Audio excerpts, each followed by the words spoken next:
कि भगवान और ईश्वर में फर्क है। क्या है वो फर्क? फर्क ये है कि ईश्वर वो है जो निर्गुण अवस्था है। गुरु शरणम, गुरु शरणम, गुरु। नमस्कार दोस्तों, गुरु शरणम। कैसे हैं आप सभी लोग? उम्मीद करता हूं सभी स्वस्थ होंगे, अच्छे होंगे। तो आइए दोस्तों, आज हम बात करेंगे एक ऐसे मुद्दे के बारे में जो कई भक्तों के लिए एक रहस्य है, जो हर कोई इसे समझना चाहता है लेकिन आज तक समझ नहीं पाया है। क्या है? जो कि इस पृथ्वी पर हमारे बहुत बड़े बड़े महान सिद्ध संत, महापुरुष, महाज्ञानी लोग हैं, वो इन राज को बेहतर जानते हैं, अच्छे तरीके से जानते हैं। लेकिन कुछ लोग जो हैं वो इन्हीं का नाम प्रयोग करके बार बार हमारे ही बीच अपनी दुकानें चला रहे हैं, अपने धंधे बढ़ा रहे हैं। ये श्रद्धा से जुड़ा हुआ है। आखिर क्या है वो श्रद्धा? तो आइए जानते हैं इसके बारे में। आखिर क्या है वो राज? राज ये है कि ईश्वर और भगवान, क्या ये एक हैं? अगर एक है तो उन्हें ईश्वर और उन्हें भगवान क्यों कहा गया? अब कहने की बातें हैं। कई तो कहते हैं कि नाम भी अनेक, चेहरे भी अनेक, लेकिन किन के? आज हम जो है इस बात पर आप लोगों से चर्चा करेंगे, जिसके अंदर कोई गुण नहीं है फिर भी गुणों से भरा हुआ है, जो कुछ भी नहीं करता, सिर्फ देखता है इस सृष्टि को चलते हुए, उसमें कोई दखल नहीं देता। ये ईश्वर है। ईश्वर ने क्या किया? गॉड, ईश्वर, जिन्हें हम गॉड कहते हैं उन्हें आप लोग भगवान कहते हैं, लेकिन गॉड ईश्वर को कहते हैं, भगवान को लॉर्ड कहा जाता है। अब ये जो आप बात जो मैंने कही है, आप सोचोगे कि ये गॉड और लॉर्ड, अगर मान लो गॉड ही भगवान होता फिर लॉर्ड क्या है? तो इसके पीछे भी एक गहरा राज है। यही राज जो है वो आप लोगों को बताता हूं। गॉड कहा जाता है ईश्वर को और लॉर्ड कहा जाता है भगवान को, जैसे कि Lord Rama, Lord Shiva, Lord Krishna. अगर ये लॉर्ड है तो गॉड क्या है, यानी कि ईश्वर क्या है? ईश्वर वो है जिसने सारी सृष्टि की रचना की, जिसने सारी सृष्टि की रचना की, सब नेचर जो है उसने बनाई और इसी को वो विनाश भी कर सकता है। कितनी बार इस सृष्टि को उसने बनाया और विनाश भी किया। लेकिन जो हमारे लॉर्ड हैं, यानी कि जो भगवान है, भगवान कौन है? पहली बात तो हम इसे समझते हैं कि ईश्वर और भगवान में अंतर क्या है। ईश्वर और भगवान में अंतर यह है कि ईश्वर वो है जो किसी को दिखाई नहीं देता, उसकी आवाज किसी को सुनाई नहीं देगी, सिर्फ अनुभव है कि वो हर जगह है, हर एक में उसी का कण है, वो सब जगह है, सब में समाया हुआ है। लेकिन भगवान, भगवान एक साकार रूप है जो इस पृथ्वी पर रूप के माध्यम से जन्म लेते हैं, धर्म की रक्षा के लिए हमें प्रेम सिखाते हैं, ज्ञान सिखाते हैं, जीवन जीने का तरीका सिखाते हैं, धर्म शास्त्रों के द्वारा, गुरुओं के द्वारा लीलाएं करते हैं, चमत्कार दिखाते हैं। जैसे कि भगवान विष्णु, ये साकार रूप है, इनकी मूर्तियां लोग बनाते हैं, इनको पूजते हैं, इनके नाम से इनसे श्रद्धा रखते हैं, इनसे भाव रखते हैं, इनसे प्रेम रखते हैं। प्रभु श्री रामचंद्र जी जो मर्यादा पुरुषोत्तम है, जिनका जन्म कहा जाता है कि त्रेता युग में हुआ, इन्होंने भी अधर्म का विनाश किया और धर्म की रक्षा की। द्वापर युग में हमारे मुरली मनोहर माधव श्री कृष्ण अवतार लेते हैं। अब ये जो अवतार है, ये साकार रूप के अवतार है। उस वक्त जो इनके साथ थे, जैसे कि हनुमान जी, लक्ष्मण जी, जो भी राम जी की सेना में थे, उन्होंने राम जी को देखा।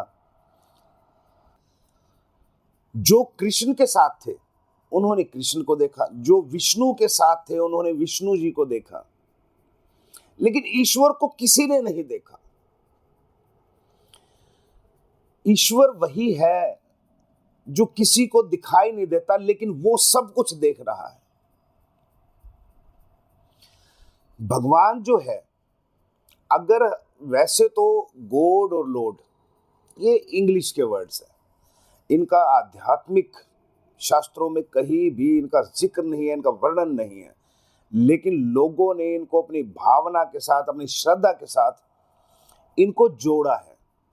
जैसे कि गॉड की फुल फॉर्म जो है कि ये श्रद्धा से लोगों ने अपनी भावना से इनको बनाया है, जनरेटर, ऑपरेटर और डिस्ट्रॉयर।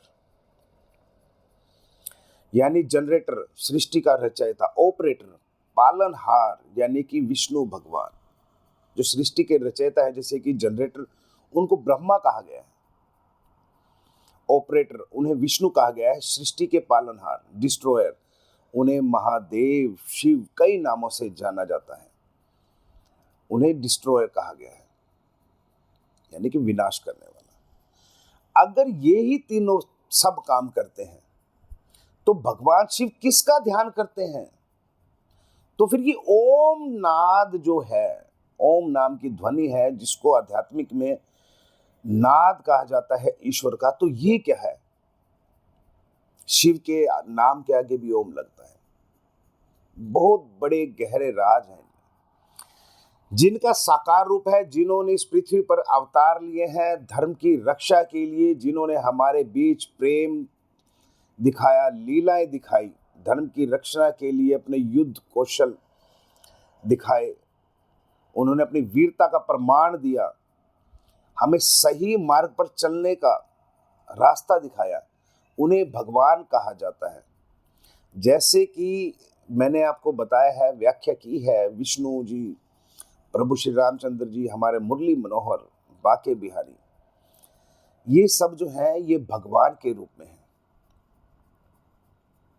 शिव है, शिव भगवान के रूप में है। इन्हीं को ही भगवान कहा जाता है, जिसका आकार है, जो साकार रूप में पूजे जाते हैं, इनको भगवान कहा जाता है। इन तीनों के अंदर, ब्रह्मा विष्णु महेश, इन तीनों के अंदर ईश्वर के वो कण हैं जो ईश्वर ने इनको सौंप दिए। ईश्वर ने इनको अपने कई जो शक्तियां हैं, पावर है, वो इनको सौंपी है सृष्टि को चलाने के लिए। जब सृष्टि जो है एक अंत आएगा, तब वो सृष्टि का विनाश कौन करेगा? खुद ईश्वर। उसमें ना तो महादेव कुछ करेंगे, ना ही विष्णु जी, ना ही ब्रह्मा जी, उसमें सिर्फ ईश्वर ही जो होगा वही करेगा। यानी कि हर जगह ईश्वर है। जैसे कि भागवत में भगवान श्री कृष्ण ने कहा कि मरने के बाद सब मुझी को प्राप्त होंगे, लेकिन इनमें मैं नहीं हूं। अब ये क्या बात है? अगर मरने के बाद सब भगवान कृष्ण को ही प्राप्त होंगे, इनमें वो क्यों नहीं है? ये एक युग के हिसाब से डिपार्टमेंट दिया गया था। जैसे कि त्रेता युग जो था, इसका जो उद्धार था वो प्रभु श्री रामचंद्र जी के हाथ में दिया गया था। भाई, त्रेता युग का उद्धार जो है वो प्रभु श्री रामचंद्र जी करेंगे।